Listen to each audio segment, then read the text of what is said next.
दासी वर्णन करते हैं, भक्तन के संग भगवान ऐसे फिरयो करें जैसे बच्च संग फिरे नेहवती गाये। हरिपाल नाम विप्र धाम में जन्म लियो कियो अनुराग। साधु दई श्री लुटाए है केतिक हजार ले बाजार के कर्ज खाए। गर्ज न सरे कियो चोरी को उपाय। विमुख को लेत हरिदास को न दुख देत। आए संत द्वार तिया संग बतराई है। बड़ा अद्भुत चरित्र है।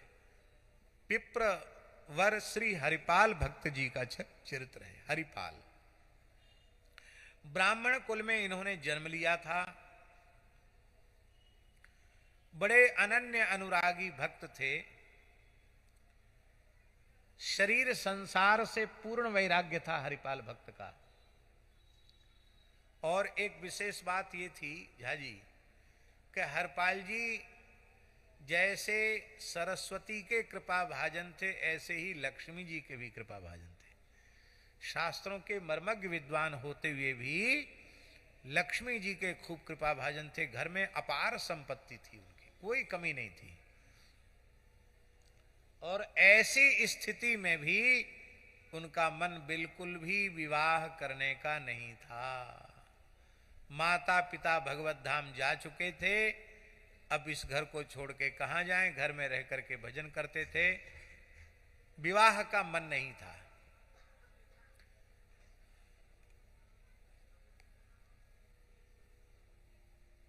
आजकल तो लोग जिनकी बिल्कुल सामर्थ्य नहीं है कि कल हम क्या खाएंगे ठिकाना नहीं है, वो ब्याह के लिए दिन रात परेशान हो रहे हैं। इनके पास उस जमाने में अपार धन था। कितने विवाह के लिए लोग राजी थे, लेकिन ये विवाह नहीं करना चाहते थे। क्यों? आप लोग हमारी बात मानेंगे तो नहीं, हमको वो मानना भी नहीं चाहिए कि हिंदू की संख्या घट रही है, थोड़ी हिंदुओं की संख्या बढ़ानी है। रहीमन ब्याह व्याधि है, सको तो रहो बचाए। पामन बेड़ी पड़त है, ढोल बजाए बजाए। सबसे भारी व्याधि है विवाह। रहीमन जी कहते यदि सामर्थ्य हो तो बचा लो अपने आप को। ढोल बजाते बजाते पांव में हमेशा के लिए हथकड़ी बेड़ी पड़ गई।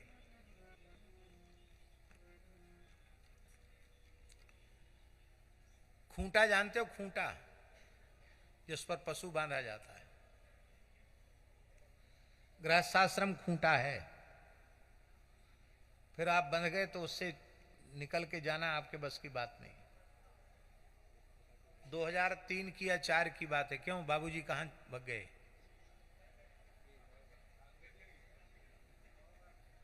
डॉक्टर बाबू की माताजी के निमित्त जो कथा हुई थी, कब हुई थी, किस सन में है? 2001 में हुई थी। तो वह हमारे साथ उसी समय चले गए क्या? अच्छा अच्छा, तब ठीक। तो डॉक्टर बाबू की जो माँ है वो पधार गई थी और यहाँ कथा हुई। बालेश्वर में भागवत जी की कथा हुई, खूब साधु आए थे। तो कथा पूरी हो गई थी, हमको जगन्नाथपुरी जाना था। हमने बाबूजी को यही बात कही, बाबूजी खूंटा तो उखड़ गया। गृहस्थाश्रम का खूंटा गृहिणी है, वो तो भगवान के यहाँ चली गई, उनके लिए कथा भी हो गई और चारों पुत्रों के विवाह हो गए। सब अपने अपने काम धंधे से लगे हुए हैं। अब आपका क्या काम है घर में, सो बताओ। घर में तो कोई काम नहीं है। अब शेष जो जीवन बचा है इसमें सत्संग करो, भजन करो, संतों की सेवा करो।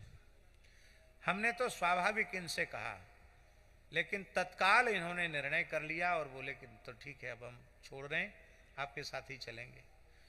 तो हमने सोचा ये तो तैयार हो गए भाई। तो मैंने कहा भाई ये तो बाबूजी फिर ऐसा नहीं होगा कि लोग मरते दम तक चाबी छोड़ते नहीं है, वो काम नहीं होगा। पूरा 16 आना सब दे के आना, आपका कोई काम हस्ताक्षर वाला काम बाकी न रह जाए। बोले बिल्कुल भी नहीं, सब कुछ दे के आएंगे।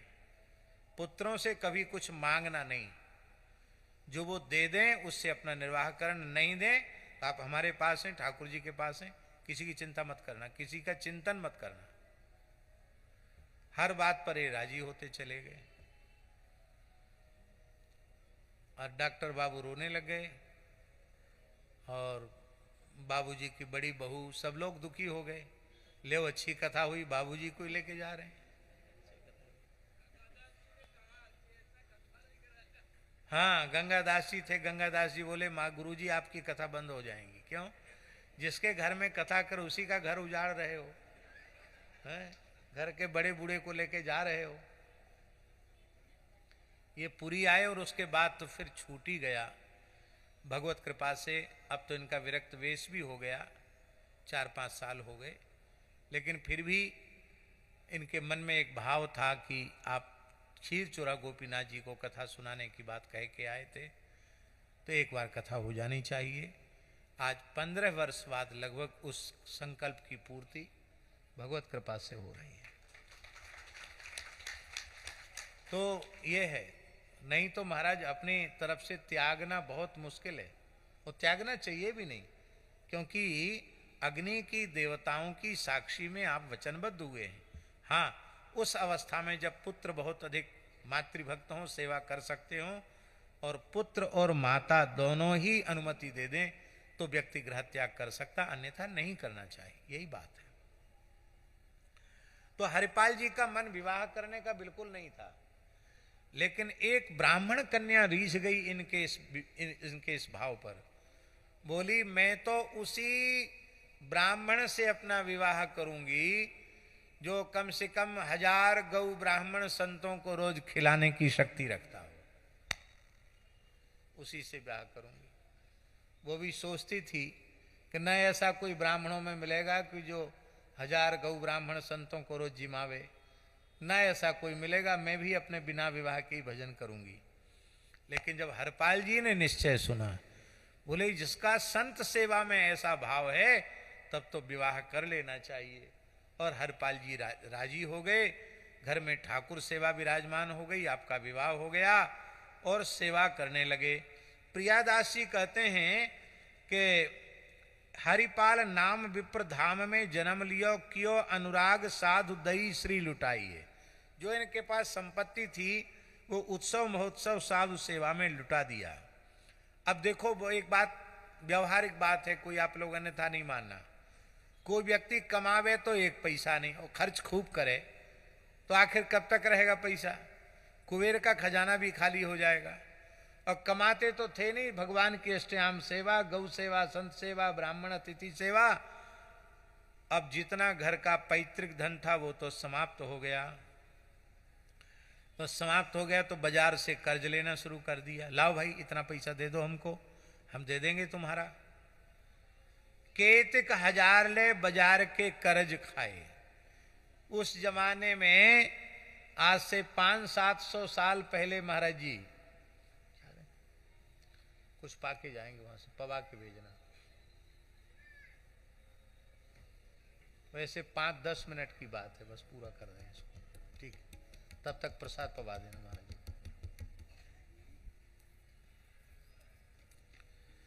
तो बहुत ध्यान से सुने, हम अपने वक्तव्य को संपन्न करने जा रहे हैं।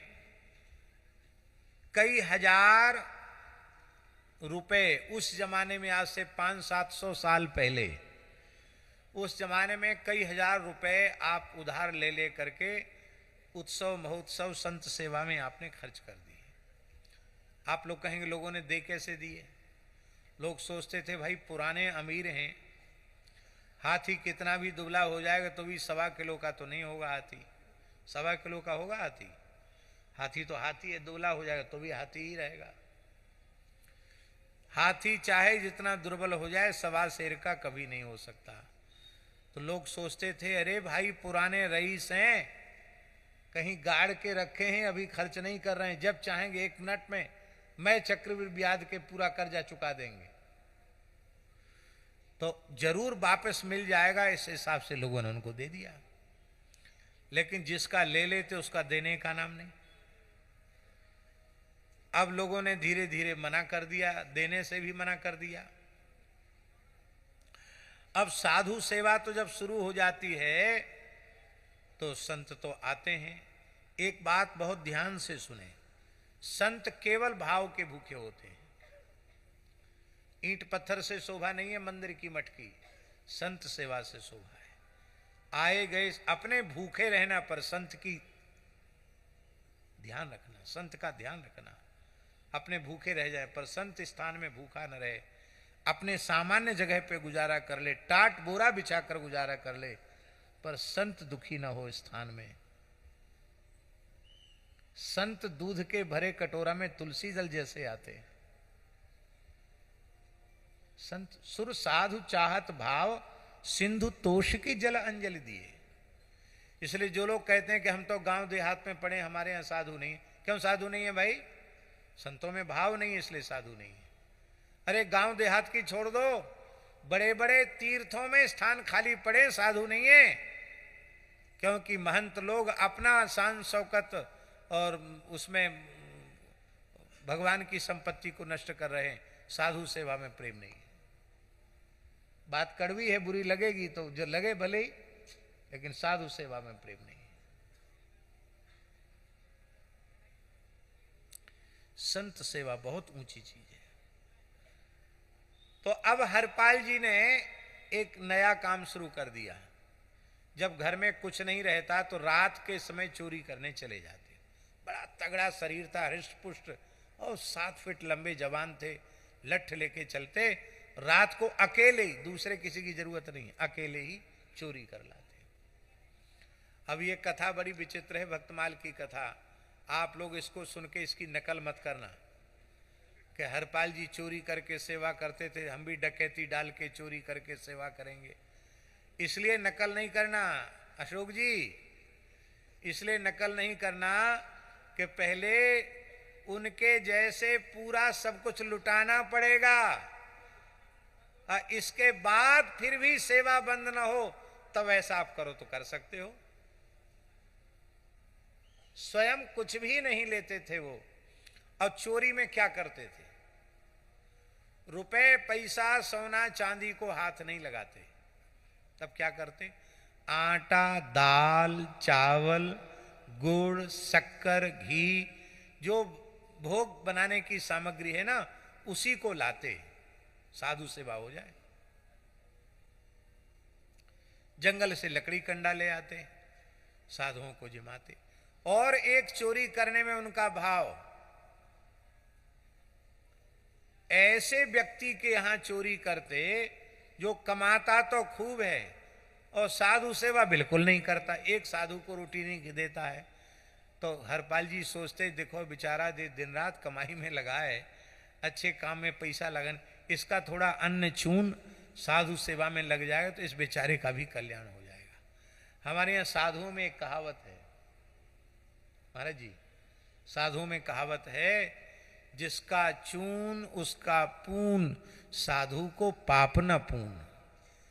जिसका चून है उसको पुण्य मिल गया, साधु को न पाप है न साधु को पुण्य है।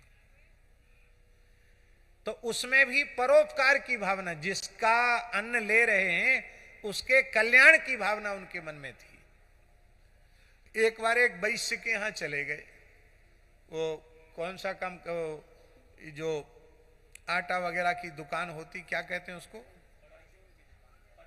परचून। परचून का बड़ा व्यापारी था जिसके यहां राशन गल्ला मिलता था। तो उसके घर में गए, और उसके घर में गए तो बड़ा चादर लेके गए, खूब आटा बांध लिया और गुड़ रख लिया, गुड़ की पारी रख ली उसमें। एक कपड़े में दाल बांध ली, चावल बांध लिया। वो बड़ा गट्ठर हो गया, बड़ा, इतने मजबूत थे तक 1 आध क्विंटल तो अपने उठा सकते थे। उस समय जब घर में वो सब सामान इकट्ठा कर रहे थे तो उस वैश्य की लड़की जग गई। उसने अपने पिताजी से कहा, पिताजी लगता है घर में कोई चोरी कर रहा है, कोई सामान इकट्ठा कर रहा है। इतना सुनते ही उसके पिता ने उसके मुंह पे हाथ धर दिया, ए सो जा, हम तो जानबूझकर कितने दिनों से बिना कुंडी लगाए सो रहे हैं कि परम साधु सेवी हरपाल जी के चरण मेरे घर में पड़ जाएं, मेरा अन्न चून भी साधु सेवा में लग जाए। ये बात सुन ली उन्होंने, अरे मैं तो जो विमुख हैं उनके यहाँ चोरी करता था कि उनका कल्याण हो। ये तो बड़ा भक्त है, साधु सेवा में इसका भाव है, इसका मतलब ये तो करता ही होगा। तो वैष्णव को सताना ठीक नहीं है। तो अपने गांठ का पिछोरा कपड़ा भी छोड़ के चले आए, कुछ नहीं लाए उसके यहाँ से, लेकिन वो भी पक्का था। वो सवेरे सब सामान लेके पहुंच गया, बोले महाराज को साधु सेवा में लग जाएगा। तब से आपने सोचा करे भाई रात बिरात में तो पता नहीं चलता कौन भक्त है कौन भक्त नहीं है।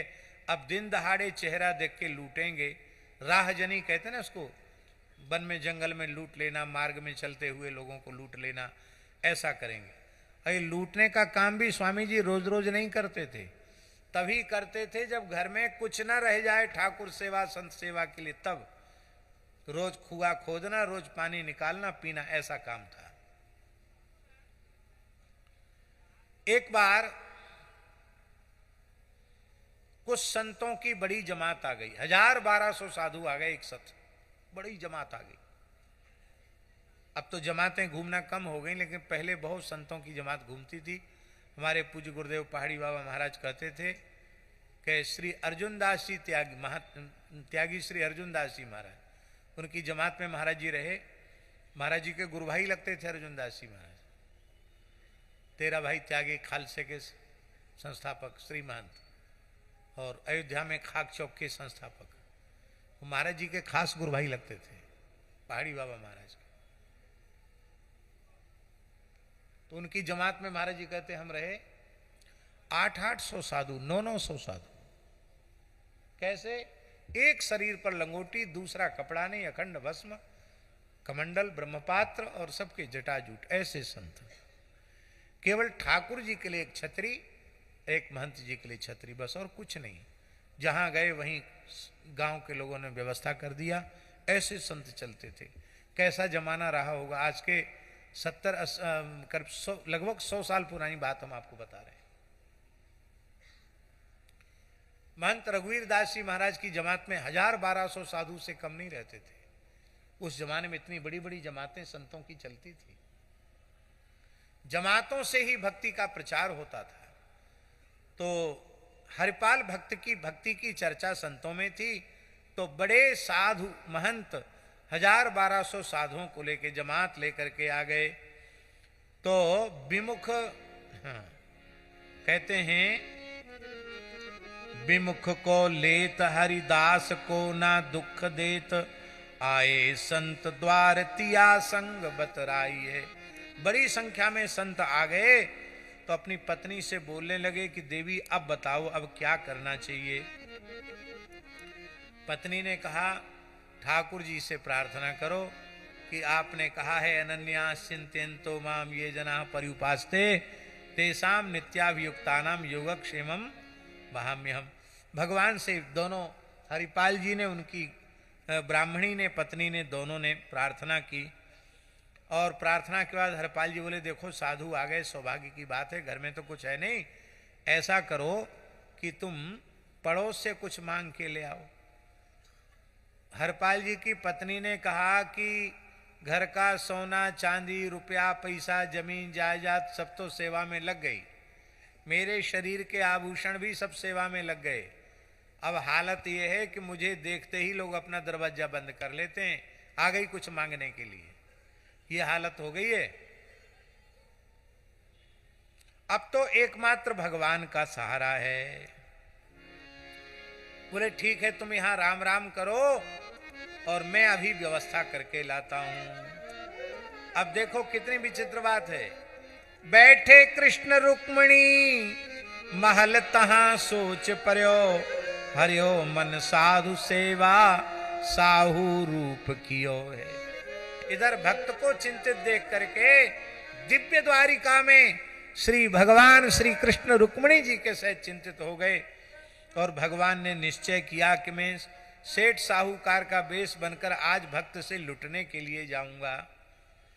तो भगवान ने एक विचित्र वेशभूषा बनाई, थोड़ा पेट मोटा कर लिया अपने संकल्प से, थोड़े स्थूल हो गए।